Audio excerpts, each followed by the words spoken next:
Salut la famille, j'espère que vous allez bien. Dans cette petite vidéo, je vais répondre à la question « Est-ce que tu es un pécheur ou un saint? » Et la raison pour laquelle je réponds à cette question, c'est parce qu'il y a quelques jours, j'ai publié une vidéo et j'ai dit tout simplement que en Jésus-Christ, on n'est plus des pécheurs, on est des saints, on est des enfants de Dieu, on a changé notre identité, on est une nouvelle créature en Jésus-Christ.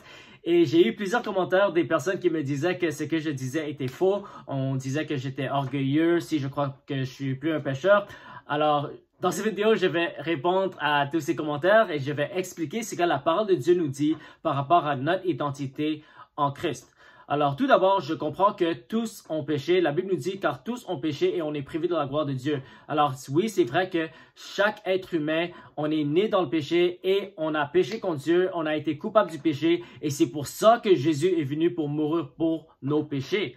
Mais, ce qui est important à comprendre, c'est que Jésus est venu non seulement pour mourir pour nos péchés, mais aussi pour nous libérer de nos péchés. Dans Matthieu 1, la Bible nous dit que Jésus va sauver leur peuple de leurs péchés. Alors, il ne va pas nous sauver afin qu'on puisse continuer à vivre dans les péchés.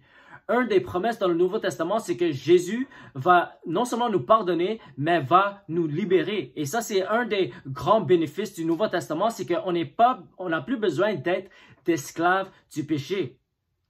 Parce que sinon, le pardon du péché, on avait ça même avant Jésus. À travers le sacrifice des animaux, on pouvait avoir le pardon du péché. Mais quand Jésus est venu, la Bible nous dit qu'il est devenu une malédiction pour nous et il est devenu le péché et le péché a été écrasé à la croix afin que nous, on puisse être libérés du péché.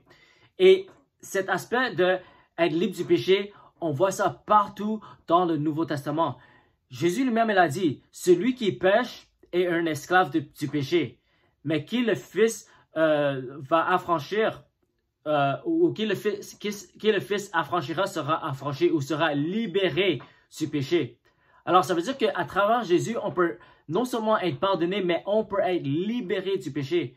Dans 1 Jean, l'apôtre Jean, il dit que celui qui pêche va pas continuer, celui qui est né de Dieu va pas continuer à vivre dans le péché.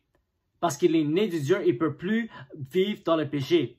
Ça veut dire que quand on donne notre vie à Jésus, le Saint-Esprit nous donne la capacité de marcher dans la sanctification, de marcher libre du péché. Alors oui, c'est possible de marcher dans la sainteté. Oui, c'est possible de marcher dans l'obéissance. Pourquoi? Parce que maintenant, à travers Jésus, on a l'Esprit de Dieu qui vit en nous et maintenant, on est appelé à marcher dans les fruits de l'Esprit. On n'est plus appelé à marcher dans le péché. Alors, et c'est quelque chose qui est tellement important à comprendre. Et ce que j'ai aperçu, c'est que je trouve que la majorité des chrétiens ont une fausse perspective de c'est quoi notre identité en Christ. Notre identité en Christ, c'est pas de simplement continuer à vivre dans le monde, continuer à pratiquer le péché tous les jours et on va aller au paradis tout simplement parce qu'on a cru. La Bible nous dit que même les démons croient et ils tremblent. Souvent, même les chrétiens, ils vont croire, mais ils vont même pas trembler. Ils ont aucun peur de Dieu. Ils vont continuer à vivre dans le péché et ils vont dire que à cause du fait que j'ai prié une prière, je vais aller au paradis.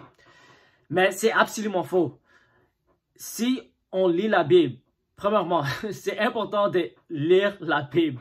Il ne faut pas écouter simplement ce que les prédicateurs vous ont dit. Même ce que moi je dis, vérifiez si c'est biblique ou non.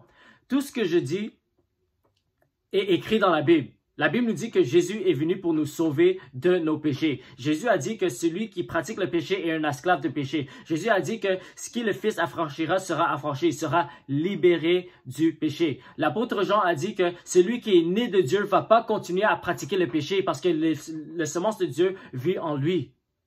Alors si on est né de nouveau, on a une nouvelle identité. La Bible nous dit que les choses anciennes sont passées et voici toutes choses sont devenues nouvelles. On est une nouvelle création en Jésus-Christ. On a une nouvelle identité. On a été transféré du ténèbre à la lumière, d'un enfant de Satan à un enfant de Dieu, d'un pécheur à un saint.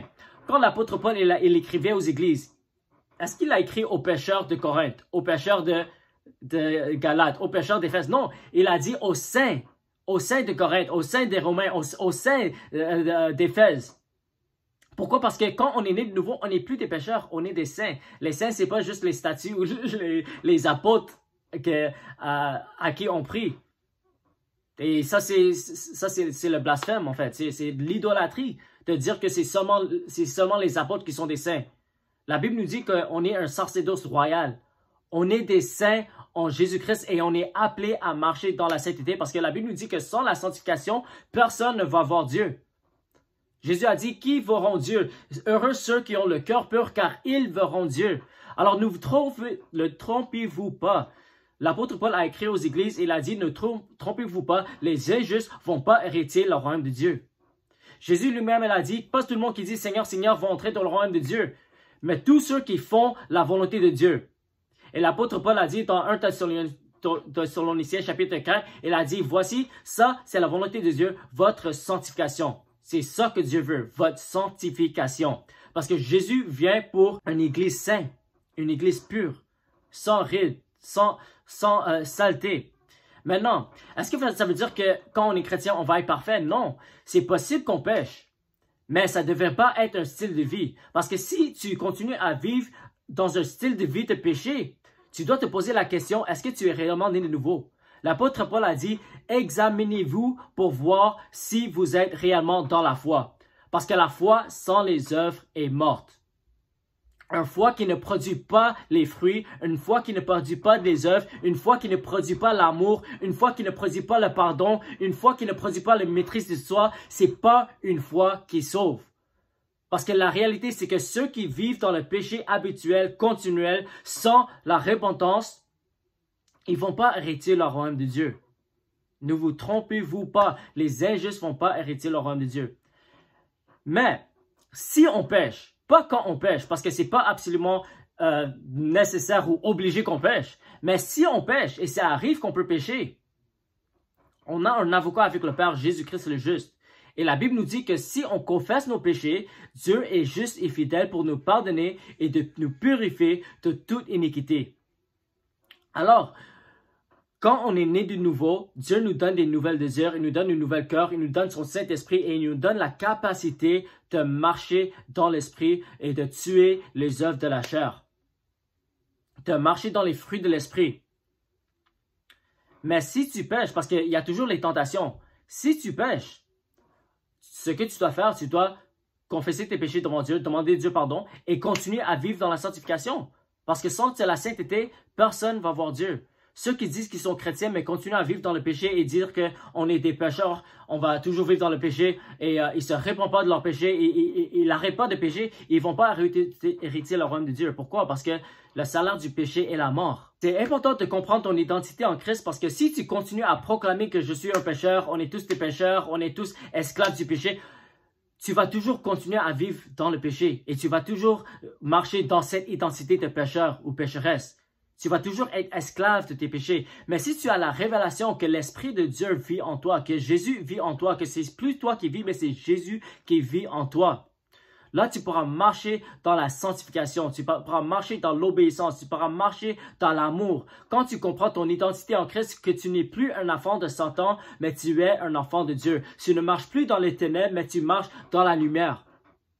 Parce que ceux qui sont enfants de Dieu marchent dans la lumière, ils marchent dans l'esprit, ils marchent dans la sainteté. Et si ça arrive que tu pêches, et encore, le péché ne devrait pas être un style de vie. Le péché, c'est plus comme un événement pour un chrétien, pas un style de vie. Si ça arrive qu'on pêche, on se répand, on se détourne de nos péchés et on continue à marcher dans la sanctification. Parce que quand Jésus revient, il va revenir pour une église sainte et pure. Et si on n'est pas prêt, si on se trompe, on se dit qu'on peut vivre n'importe comment parce qu'on est tous pécheurs, à la fin, on va être choqué quand on se tient devant le Seigneur. Alors ça, c'est un message non seulement pour vous, mais pour moi. Ça me donne le crainte de Dieu. Et c'est important, mes amis, de continuer à marcher dans la sanctification parce que la Bible nous dit que sans la sanctification, personne ne verra le Seigneur. Mais la bonne nouvelle, c'est qu'en Jésus-Christ, on a la liberté. En Jésus-Christ, on peut marcher dans l'amour, on peut marcher dans la sainteté, on peut marcher dans l'obéissance à travers la prière, la parole, à travers simplement mettre la parole de Dieu en pratique, de marcher dans l'esprit, opérer dans les fruits de l'esprit et non dans la chair, de s'entourer avec des bonnes personnes. Alors que Dieu vous bénisse et on se voit à la prochaine.